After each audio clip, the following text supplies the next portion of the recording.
வணக்கம். தமிழ் வெற்றிலை சமையலுக்குள்ளே போகலாம் வாங்க. நம்மளோட சேனலில் நீங்கள் ஃபஸ்ட் டைமாக பார்க்குறீங்க அப்படின்னா சப்ஸ்கிரைப் பண்ணுங்கள், பெல் ஐக்கானை கிளிக் பண்ணுங்கள், ஆல் பட்டனையும் செலக்ட் பண்ணி விட்டுருங்க ஃப்ரெண்ட்ஸ். அப்போ தான் நான் தினம் போஸ்ட் பண்ணுற வீடியோ உங்களுக்கு நோட்டிஃபிகேஷனில் வரும். வாங்க வீடியோக்குள்ளே போகலாம். இன்றைக்கி நம்ம சூப்பரான ஆடி மாதம் முதல் நாள் தேங்காய் சுடுற பண்டிகையை பற்றி பார்க்க போகிறோம். இது உருவான கதைகள், எனக்கு தெரிஞ்ச விஷயங்கள், சின்ன விஷயங்களை உங்கள் கூட இந்த வீடியோவில் நான் ஷேர் பண்ணிக்கிறேன். இப்படி சிறப்பாக இருக்கிற இடத்துல கோலமாவை தேய்ச்சிட்டு நல்ல தேங்காவை உரைச்சி எடுத்துக்கணும். நம்ம 2 தேங்காய் இன்றைக்கி நான் யூஸ் பண்ணியிருக்கேன். இந்த குச்சியோட பேர் வாத நாராயணன் குச்சின்னு சொல்லுவாங்க. பேச்சு வழக்கில் வாதனா குச்சின்னு சொன்னால் உங்களுக்கு புரியும்னு நினைக்கிறேன். இந்த குச்சி தான் நம்ம ரெடி பண்ணி தேங்காவை இதில் உள்ளே சொருவி நம்ம சுட போகிறோம். குச்சியோட தோலெல்லாம் சீவியாச்சு. நல்லா அழகாக மஞ்சள் தேய்ச்சிக்கலாம். நம்ம முகூர்த்த கால் நம்ம செய்யல மஞ்சள்லாம் பூசி பண்ணுவோம் இல்லைங்களா, சேம் அதே ப்ரொசீஜர் தான். நல்லா தேங்காய் சுடுற பண்டிகை அப்படின்னா நம்ம ஏரியாலெல்லாம் ரொம்ப சூப்பராக இருக்கும். அதாவது ஆற்றம் கரை ஓர பகுதிகள், அந்த சுற்று வட்டார பகுதிகளில் இந்த தேங்காய் சுடுற ஃபெஸ்டிவல் ரொம்ப ஃபேமஸாக இன்ன வரைக்கும் செலிப்ரேட் பண்ணிகிட்டு இருக்காங்க. இது தர்மபுரி, ஈரோடு, அதுக்கப்புறம் சேலம் சுற்றி இருக்க பகுதிகள், அதுக்கப்புறம் நாமக்கல் டிஸ்ட்ரிக்டில் இந்த மாதிரி இடங்களில் அதாவது ஆற்றங்கரை இருக்கிற பகுதிகளில் இந்த விழா ரொம்பவும் இன்ன வரைக்கும் விமர்சையாக கொண்டாடிட்டு இருக்காங்க.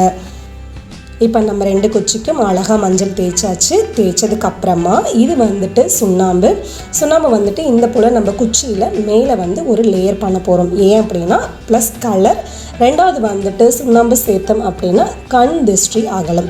ஏன்னா இப்போ ஆடி மாதம் முதல் கிழமை முதல் நாள் அப்படிங்கிற புதுமண தம்பதிகள் அம்மா வீட்டுக்கு வருவாங்க. மாப்பிள்ளை வரையில் எண்ணெய் தேய்ச்சி குளிக்க வச்சுட்டு அதே போல் புது ட்ரெஸ்லாம் கொடுத்துட்டு இந்த விழா ரொம்ப விமர்சையாக இருக்கையில் பொண்ணு மாப்பிள்ளையும் தேங்காய் சுடையில் யார் கண்ணும் படக்கூடாது, திருஷ்டி ஆகலம் அப்படிங்கிறதுக்காக சுண்ணாம்பு தேய்ச்சி பண்ண போகிறோம். இப்போ இதில் அது அப்படியே குச்சி உணர்ந்துட்டு இருக்கட்டும். நம்ம ஸ்டஃபிங் ரெடி பண்ணிக்கலாம். 1 கப் அளவு வெல்லம், 1 கப் அளவு பச்சரிசி, 1 கைப்பிடி அளவு பொட்டுக்கடலை மிக்சியில் லைட்டாக பல்ஸ் பண்ணிவிட்டு உள்ளே சேர்த்தாச்சு. 1 ஸ்பூன் எள்ளு சேர்த்துக்கோங்க. இது நான் அரிசி 2 மணி நேரம் நான் ஊற வச்சுட்டு நல்லா கழுவுனதுக்கு அப்புறமா தண்ணியை வடிச்சிட்டு உள்ளே சேர்த்துருக்கேன். உங்களுக்கு தேவைன்னா லைட்டாக நீங்கள் மிக்சியில் ஒரு பல்ஸ் பண்ணிட்டு கூட நீங்கள் சேர்த்துக்கலாம். இப்போ இது எல்லாத்தையும் நல்லா கலந்ததுக்கப்புறமா ஒரே ஒரு ஏலக்காய் தட்டாமல் இந்த போல் கிள்ளிட்டு கையில் லைட்டாக தேய்ச்சிட்டு உள்ளே போடுங்க. அந்த மனம் ரொம்ப சூப்பராக இருக்கும். இப்போ நம்ம தேங்காய்க்கு போடுற ஸ்டஃபிங் ரெடி பண்ணியாச்சு. இப்போ தேங்காய்க்கு நம்ம ஓட்டை போட்டுக்கலாம், அதாவது ஹோல்ஸ் பண்ணிக்க போகிறோம். அந்த 3 கண்ணு பகுதி இருக்குது இல்லைங்களா, அதில் 1 கண்ணு பகுதியை மட்டும் இந்த போல் ஹோல்ஸ் பண்ணிக்கலாம். நம்ம நல்லா ஹோல்ஸ் பண்ணிவிட்டு கத்தி வச்சு நல்லா ஓப்பன் பண்ணி விட்டுறலான்னு.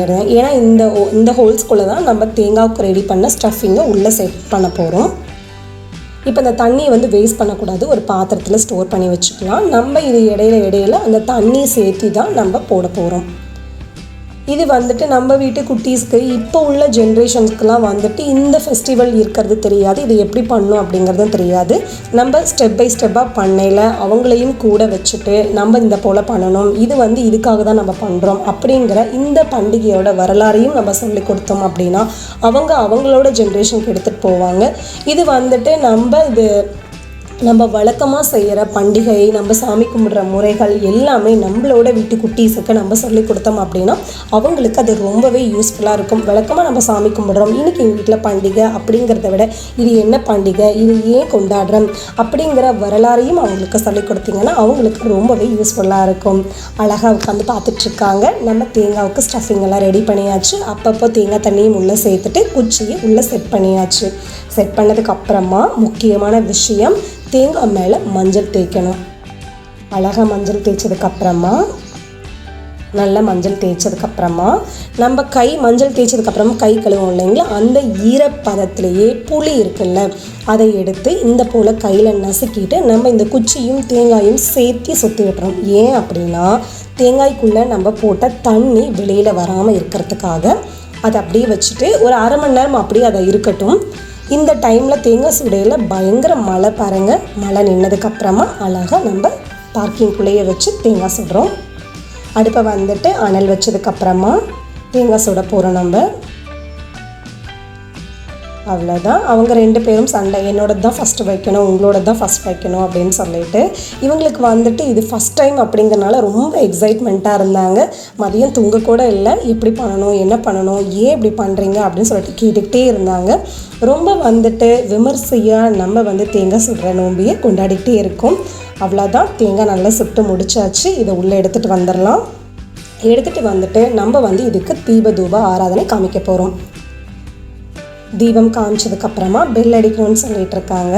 விநாயகருக்கு படைக்கணும். படைச்சிட்டு நம்மளோட இஷ்ட தெய்வம் விநாயகருக்கு படைச்சிட்டு நெய்வேத்தியமாக இதை கடவுளுக்கு நம்ம பிரசாதம் பண்ணதுக்கப்புறமா அந்த தேங்காவை நம்ம சாப்பிட போகிறோம். இதை நல்ல குச்சியிலேருந்து வெளியில் எடுத்துட்டு ஓடு தனியாக எடுத்து தேங்காய் தனியாக எடுத்து நம்ம சாப்பிட போகிறோம். இதை ஏன் நம்ம இது ஆடி 1 அப்போ நம்ம செலிப்ரேட் பண்ணுறோம் அப்படின்னா, இது போர்க்களம் டைம் அப்படின்னு சொல்லுவாங்க. அதாவது மகாபாரதத்தில் இது போர்க்களம் ஆரம்பித்தது ஆடி 1, முடிஞ்சது ஆடி 18. அதனால தான் ஆடி மாதம் போர்க்களம் மாதம்னு சொல்லுவாங்க. இந்த ஆடி மாதம் முழுக்க, அதாவது 18 நாளுக்கு அப்புறமா போர் முடிஞ்சுட்டு அதர்மம் தோத்துட்டு தர்மம் ஜெயிச்சதா ஒரு ஐதீகம். ஸோ அதுக்காக தான் நம்ம இந்த ஃபெஸ்டிவல் கொண்டாடுறோம். இது ஏன் அப்படின்னா, நம்ம நல்ல செழிப்போடு இருக்கணும், நம்ம தீய எண்ணங்கள்லாம் அகண்டு நல்ல செழிப்போடையும் ஆரோக்கியத்தோடையும் இருக்கிறதுக்காக இந்த மாதிரி ஃபெஸ்டிவல்லாம் நம்ம கொண்டாடுறோம். ஸோ எப்படி இருக்குன்னு சொல்லிட்டு கமெண்ட் பண்ணுங்கள். நம்மளோட சேனலுக்கு சப்ஸ்கிரைப் பண்ணுங்கள். அப்போ தான் நாளைக்கு நான் போஸ்ட் பண்ணுற வீடியோ உங்களுக்கு நோட்டிஃபிகேஷனில் வரும். தேங்க்யூ.